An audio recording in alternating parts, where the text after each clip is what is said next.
بسم اللہ الرحمن الرحیم الحمدللہ۔ آج ہماری تلاوت کا آغاز 26ویں پارے سے سورہ احقاف۔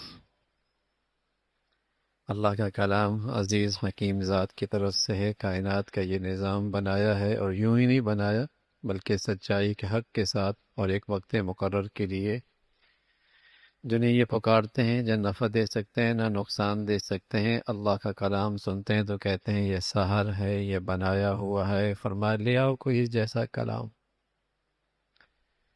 پھر فرمایا کہ والدین کے ساتھ اس نے سلوک کا معاملہ کرو۔ دو قسم کی اولاد ہوتی ہے، ایک اولاد والدین کی فرما بردار ہوتی ہے، اس کی دعا یہ ہوتی ہے اللہ اپنا شکر گزار بندہ بنا، اے اللہ اپنی نعمتوں میں اپنی فرما برداری عطا فرما، اے اللہ میری اولاد کو بھی اپنا فرما بردار بنا۔ دوسری نافرمان اولاد ہوتی ہے، اللہ کی طرف باپ بلائے تو ناشکری کرتے ہیں، تکبر کرتے ہیں اور اتراتے ہیں، اور کہتے ہیں مرنے کے بعد کیا زندگی ہوگی، ہڈیاں بوسیدہ ہو جائیں گے پھر کیسے زندہ ہوں گے، اب تک تو ہمارے سامنے کوئی مردہ زندہ نہیں ہوا۔ پھر قوم عاد کا تذکرہ ہے، کس طریقے سے اس قوم کی نافرمانی پر اللہ کی پکڑ آئی، سخت گرمی، شدت ہی گرمی کی وجہ سے بادل آسمان پہ دیکھے سارے اکٹھے ہو گئے، اس بادل کے نیچے تند و تیز ہوائیں آئیں، اور ان ہواؤں نے اسے ہواؤں میں ان کو اوپر آسمانوں پہ یوں اٹھایا جیسے کیڑے مکوڑے ہوتے تھے۔ وہ لمبے قد والے، دراز قد والے اور صحت مند تھے۔ جب زمین پہ پٹخا تو ایسا لگا جیسے کھجور کے تنے زمین سے نکال کر باہر پھینک دی۔ مکہ والوں سے کہا، مشرکوں سے کہا، تم اس قوم سے زیادہ طاقتور نہیں ہو، تم اس قوم سے زیادہ طاقتور نہیں ہو۔ اللہ تعالیٰ جب پکڑنے پہ آتا ہے تو اسی کی مخلوق اللہ کی فوج بن جاتی ہے، اور اسی کی فوج پکڑ کا باعث بن جاتی ہے۔ زمین پہ تمہیں ٹھکانہ دیا ہے، دیکھنا چاہتے ہیں تم فرما برداری کتنا پھر جنات کا تذکرہ ہے، اللہ کے نبی ایک وادی میں فجر کی نماز پڑھ رہے، جنات کا وہاں گزر ہوا، اپنی جنات کی جماعتوں کو اکٹھا کیا۔ دیکھو کیسا کلام ہے، یہ تو وہی کلام ہے جو موسیٰ علیہ السلام کے زمانے کا تھا، اور اللہ کی دعوت دینے لگے۔ وہ جنات ایمان لے آئے، اس کا تذکرہ فرمایا، اللہ کی قدرت کا تذکرہ ہے، سورہ محمد ہے، اور اس سورت کا نام سورہ قتال بھی ہے۔ جب دنیا کے اندر حق اور باطل رہے گا تو جہاد بھی رہے گا، جب باطل رہے گا حق بھی رہے گا تو آپس میں قتال بھی رہے گا۔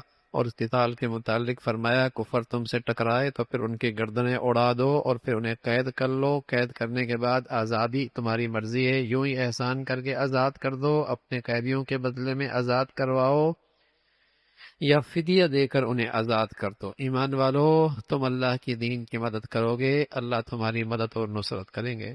اللہ کے دین کی مدد کرو گے، تم اللہ کے حکموں کا خیال رکھو گے، اللہ تمہارا خیال رکھے گا، تم اللہ کے حکموں کی رعایت رکھو گے، اللہ تمہاری رعایت رکھے گا۔ لیکن اگر تم اللہ کے حکموں کو نظر انداز کرو گے، اللہ کے دین کو بھول بیٹھو گے، پھر تم اللہ کی نظروں میں تم بھی اللہ کی رحمت سے بھلا دی جاؤ گے۔ فرمایا تمہارا تو مولا ہے، کفار کا کوئی مولا نہیں ہے، تمہارا تو مولا ہے، تم پہچانو اس مولا کو جو تمہارا حاجت روا اور مشکل کشا ہے۔ پھر جنت کا تذکرہ ہے، جنت کی نعمتوں کا تذکرہ ہے، نہریں ہوں گی دودھ کی، شہد کی، شراب کی، میٹھے پانیوں کی، کس کے لیے ہوں گی؟ متقی پرہیزگار لوگوں کے لیے۔ اور اس کے مقابل جہنمی ہوں گے، ان کے لیے پیپ ہوگی، خون ہوگا، اسی کو پی رہے ہوں گے۔ منافقین کے سامنے جب قرآن کی آیتیں اترتی ہیں، اس میں جہاد کا تذکرہ ہوتا ہے تو ایسا لگتا ہے جیسے پاگل ہو گئے، ان پہ بے ہوشی طاری ہوئی ہے۔ اس کی مذمت فرمائی، فرمایا قرآن میں غور و فکر کرو، اس میں بڑا سبق ہے، رہنمائی ہے۔ پھر ایمان والوں سے کہا اللہ اور اللہ کے رسول کی اطاعت کرو، فرما برداری اختیار کرو، اس کے راستے میں خرچ کرو گے تمہارا ہی فائدہ ہوگا، بخل کرو گے اپنا ہی نقصان کرو گے۔ پھر سورہ فتح کا تذکرہ ہے، اور جس میں ایک فتح مبین، ایک بڑی فتح کی طرف توجہ دلائی گئی۔ ایک موقع آیا، اللہ کے نبی صلی اللہ علیہ وسلم کو خواب آئی، اور خواب میں آپ دیکھتے ہیں کہ آپ بیت اللہ گئے ہیں، اور بیت اللہ کے اندر بیت اللہ کا طواف کر رہے ہیں۔ آپ مدینہ منورہ میں موجود تھے، اپنے ساتھیوں سے ایک بتایا کہ مجھے یہ خواب آئی، سب تیار ہو گئے، یا رسول اللہ عمرہ کرنے کے لیے ہم بھی تیار ہیں۔ 14 سے 1500 کی تعداد آپ لے کے نکلے، اس خیال سے کہ وہاں ہم جا کے عمرہ کر کے پھر واپس آ جائیں گے۔ جب آدھے راستے پر پہنچے حدیبیہ کے مقام پہ، کفار کو پتہ لگا آپ کے پاس خبر آئی کہ وہ تو لڑنے کے لیے تیار ہے، وہ تو جنگ کی تیاری کر رہے ہیں۔ یعنی رسول صلی اللہ علیہ وسلم نے اپنے داماد کو حضرت عثمان رضی اللہ تعالیٰ عنہ کو سفیر بنا کر بھیجا، کہا انہیں بتاؤ ہم لڑنے نہیں آئے، قتال نہیں کرنا چاہتے، ہم تو صرف عمرہ کر کے واپس چلے جائیں گے۔ اطلاع آئی اور غلط اطلاع تھی کہ آپ حضرت عثمان شہید کر دیے گئے، حضرت عثمان شہید کر دیے گئے۔ اللہ کے نبی صلی اللہ علیہ وسلم نے اپنے سچے جاننثاروں کو اکٹھا کیا اور ایک درخت کے نیچے بیٹھ گئے اور وہاں بیعت کی، اور بیعت کی کہ جب تک کہ عثمان کا خون کا بدلہ نہیں لیں گے ہم یہاں سے واپس نہیں جائیں گے، عثمان کا بدلہ لے کے جائیں گے۔ اللہ تعالیٰ کو یہ بیعت اتنی پسند آئی، فرمایا سب کے ہاتھ آپ کے ہاتھ پر ہیں، ان سب کے اوپر میرا ہاتھ ہے، سبحان، ان سب کے اوپر میرا ہاتھ۔ اور ساتھ ساتھ بشارت اور خوشخبری سنا دی، اس بیعت میں جتنے لوگ شریک ہیں میں ان سب سے راضی ہو گیا۔ یہ فتح مبین ہوئی، اور پھر اللہ کی شان یہ ہوا ہی کہ یہ سب کچھ ہوا، اور پھر صلح حدیبیہ پہ بات یہاں تک پہنچی کہ صلح ہو گئی، اور صلح میں یہ بات طے ہوئی کہ اس سال آپ عمرہ نہیں کر سکتے، آپ واپس تشریف لے جائیں۔ بظاہر کچھ شکیں ایسی لگ رہی تھیں جس میں یوں لگ رہا تھا کہ مسلمانوں نے پستی اختیار کی ہے، لیکن اللہ کی طرف سے پیغام آیا، حقیقت میں یہ ایک بہت بڑی فتح کی بنیاد پڑ گئی۔ تعداد مسلمانوں کی 1400 سے 1500 تھی، اور 2 سالوں کے بعد مسلمانوں کو فتح مکہ نصیب ہوا، تعداد 10,000 ہو گئی، تعداد 10,000 ہو گئی۔ اور ان 2 سالوں میں نہ تلوار چلی اور نہ زبان چلی، صرف کردار اور سیرت اور اخلاق کی طاقت نے ایسا کیا کہ ان کے دل کی دنیا کفار کی بدل کے رکھ دی۔ مسلمانوں کی تعداد 1400 سے 10,000 تک ہو گئی، صرف 2 سالوں۔ جب وہ مدینہ آنے لگے، مدینہ کے ماحول دیکھے، گلیاں محلے دیکھے، ان کے آپس کا پیار دیکھا، ایثار دیکھا، ہمدردی دیکھی، خیرخواہی دیکھی، اخلاق دیکھے، دیانت دیکھے، سچائی دیکھی، صرف 2 سالوں میں تقریباً 9,000 کے قریب لوگ مسلمان ہو گئے۔ اس موسم میں عرض کر رہا ہوں، نہ تلوار چلی، نہ زبان چلی، نہ زبان کی دعوت چلی، نہ تلوار کی طاقت چلی۔ ان 2 سالوں کے اندر مسلمانوں کی تعداد 10,000 تک ہو گئی اور فتح مکہ نصیب ہوا۔ اس کا تذکرہ فرمایا کہ یہ فتح مبین ہے، اس صورت کا تذکرہ ہے، اور ساتھ مسلمانوں کو پیغام دیا کہ اپنے رسول کی ہمیشہ مدد کرو، معاون بنو، مددگار بنو، اور اپنے نبی کی عظمت احترام اپنے دل میں لے کے رکھو۔ منافقین کو جب دیکھا کہ اللہ کے نبی جا رہے ہیں عمرہ کرنے کے لیے تو وہ امید لیے بیٹھے تھے کہ یہ واپس نہیں آئیں گے، مارے جائیں گے۔ ان منافقین کے ان گندی ذہنیت کا تذکرہ فرمایا، اس کا تذکرہ فرمایا۔ پھر اللہ رب العزت نے ان ایمان والوں کے لیے رضا کا اعلان فرمایا، اور پھر اس کے بعد مسلمانوں کو اللہ نے خیبر کی فتح نصیب فرمائی۔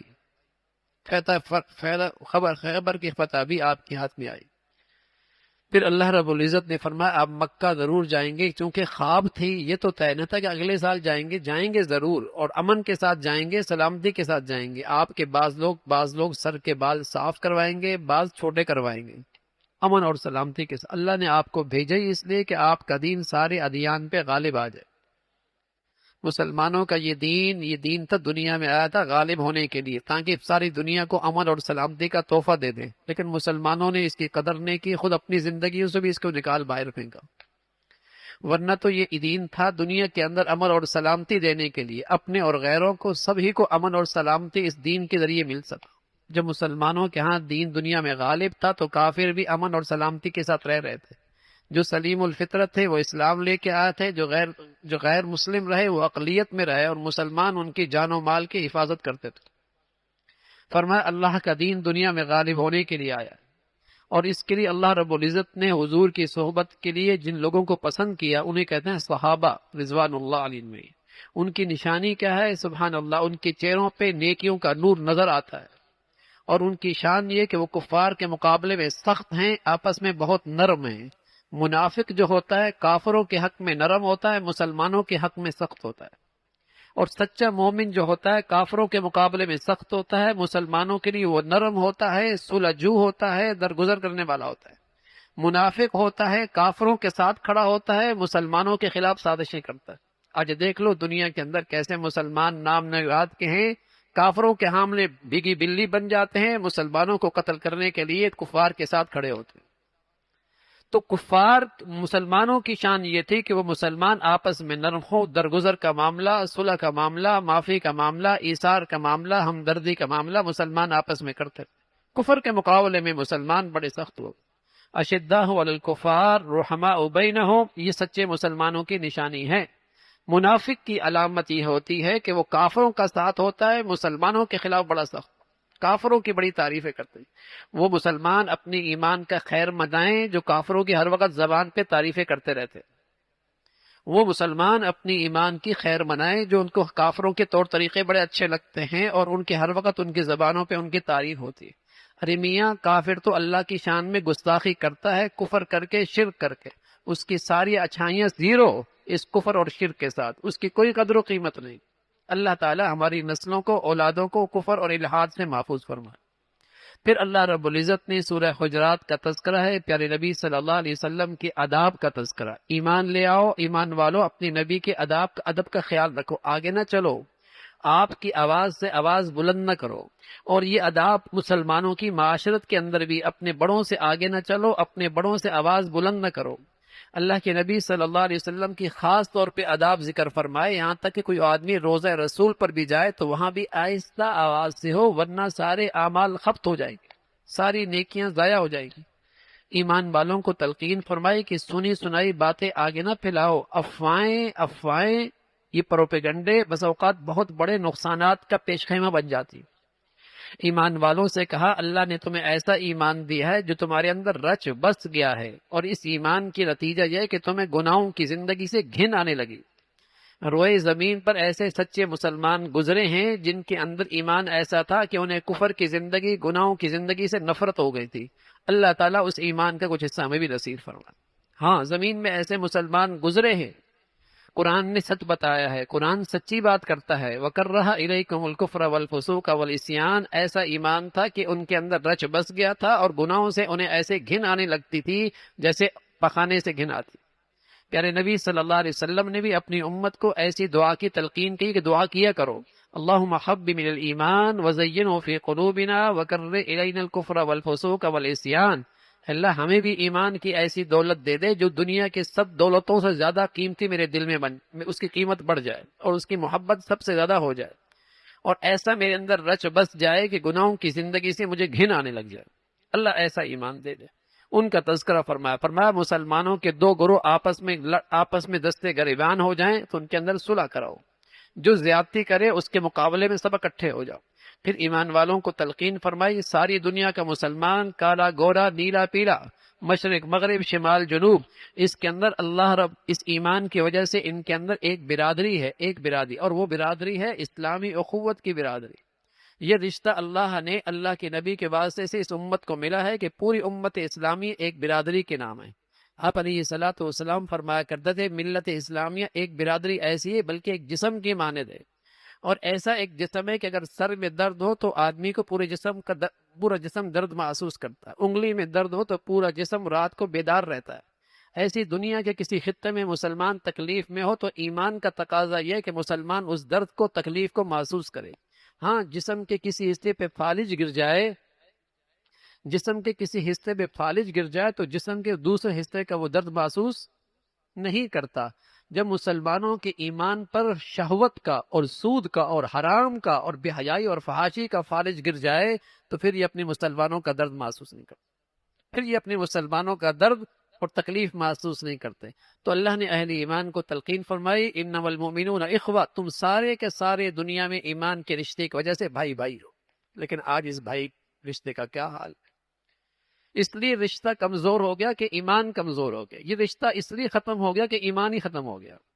یہ رشتہ وہیں ختم ہوگا جہاں سے ایمان چلا جائے گا، اس رشتے میں کمزوری وہیں آئے گی جہاں ایمان کمزور ہو جائے گا۔ جب مسلمانوں میں یہ ایمان مضبوط تھا تو یہ اسلامی برادری کا رشتہ بھی بہت مضبوط تھا۔ یہ سلیمان فارس سے ہیں، صہیب روم سے ہیں، بلال حبشہ سے ہیں، مدینہ کے گلیوں میں یوں لگتا ہے جیسے سب ایک ماں باپ کی اولاد۔ فرمایا اللہ سے ڈرو، اللہ سے ڈرو، اخوت کا خیال رکھو، اللہ کی تم پہ رحمت ہوگی۔ پھر معاشرے میں جس سے نفرتیں پیدا ہوتی ہیں اور آپس میں اختلاف پیدا ہوتا ہے، ان برائیوں سے مسلمانوں کو بچنے کی تلقین فرمائی۔ ان میں پہلی چیز ہے آپس میں ایک دوسرے کا مذاق مت اڑاؤ، ایک دوسرے پہ استہزاء مت کرو، کسی کو برے نام سے مت پکارو، کسی کی ٹوہ میں اور کسی خلوت کی چیزوں کو مت تلاش کرو، کسی کے بارے میں بدگمانی مت کرو، کسی کی پیٹھ پیچھے غیبت مت کرو۔ یہ ساری وہ برائیاں ہیں جب معاشرے میں آتی ہیں تو نفرتیں پیدا ہوتی ہیں، دل ٹوٹتے ہیں اور گھر خراب ہوتے ہیں، خاندان بکھرتے ہیں، سوسائٹیاں نفرتوں کا شکار ہو جاتی، ایک دوسرے کا مذاق اڑانا اور ایک دوسرے کو برے لقب سے، برے ناموں سے پکارنا اور اس کی خلوت اور تنہائیوں کے درپے ہونا اور اس کے بارے میں بدگمانی کرنا اور غیبت کرنا، یہ ساری وہ برائیاں ہیں جس سے معاشرہ ٹوٹ پھوٹ کا شکار ہو جاتا ہے۔ اے ساری کی دنیا کے لوگوں، اللہ نے تمہیں ایک جان سے پیدا کیا ہے، تم میں پرہیزگار، متقی، پرہیزگار وہی سب سے اعلیٰ مرتبہ والا ہے۔ عجم عرب، عرب عجب، قوم، زبان، رنگ، نسل کی وجہ سے کسی کو کسی پر کوئی فاقیت حاصل نہیں ہے۔ اللہ کے ہاں مرتبہ اور مقام تقوی اور پرہیزگاری کی وجہ سے۔ محض زبان سے اسلام لانے سے یہ مسلمان نہیں ہوا کرتا جب تک کہ ایمان دل میں رچ بس نہ جائے، ورنہ صرف سرکاری کاغذوں میں مردم شماری میں مسلمان ہوگا اور اس کے اندر ایمان کی روح اس پہ موت طاری ہو چکی ہو، اس پر ایمان کی روح پر موت طاری ہو چکی ہو۔ اصل ہے ایمان کی زندگی، اور ایمان سچا کون ہوتا ہے؟ فرمایا اپنا جان مال سب کچھ اللہ کی خاطر قربان کے لیے ہم وقت تیار رہتا ہے، یہ ہے سچے ایمان والے۔ تم اگر اسلام لے آؤ تو اللہ پر احسان مت جتلانا، اللہ کا کرم ہے کہ تمہیں یہ بڑی دولت دے دی ہے، بڑی دولت دی ہے، اس پر اللہ کا شکر ادا کرو۔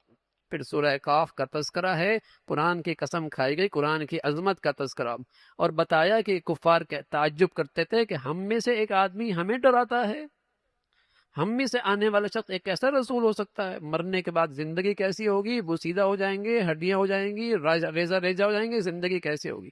فرمایا دیکھتے نہیں آسمان کو، زمین کو، اللہ کا یہ نظام نہیں دیکھتے کیسے بنجر زمین کو آسمان سے بارش سے اللہ زندگی دیتا ہے؟ کذالک الخروج، تم بھی ایسے ہی زندہ ہو۔ اللہ رب العزت سب کچھ دیکھتے ہیں، تمہارے دائیں بائیں فرشتے بیٹھے ہیں، وہ سب کچھ لکھ رہے ہوتے ہیں، تمہاری کوئی بات ایسی نہیں جو ریکارڈ اور محفوظ نہ ہو۔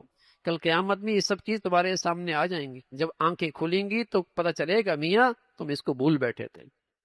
پھر جہنمیوں کا تذکرہ ہے، آپس میں دوست ایک دوسرے کو جو گمراہی کا باعث بنیں گے، جہنم میں آپس میں تلخی ہوگی ان کے آپس میں۔ فرمایا جھگڑو نہیں، اب یہی تمہارا ٹھکانہ ہے۔ پھر فرمایا جہنم بھرے گی نہیں، بلکہ وہ کہے گی اور چاہیے مجھے، اور بھی غذا چاہیے۔